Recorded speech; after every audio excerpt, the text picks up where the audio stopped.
Hi, this is Chris, 24K on Instagram, 24K on Twitter, and 24K_lifestyle on TikTok. Please subscribe to the channel. We appreciate positive comments and, of course, thumbs up. Today I'm looking at the Anker Magnetic battery, 622, and it has the MagSafe ring right here.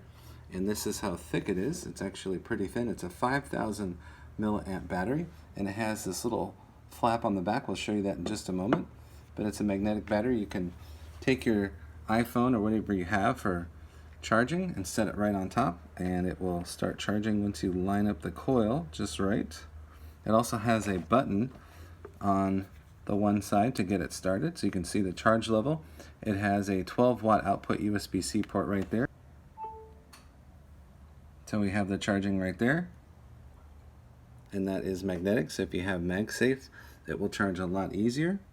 And this little flap out right here folds just like the covers for the iPad.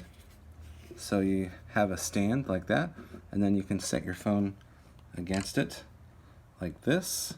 Of course, the magnetics work a lot easier, and that's QI wireless charging right there, up to 7.5 watts or 5 watts as well. So you can charge your headphones as well, and then this little flap is magnetic and it folds back up to the back of the battery. It's the first one I've seen that is convertible for flat charging and for vertical charging.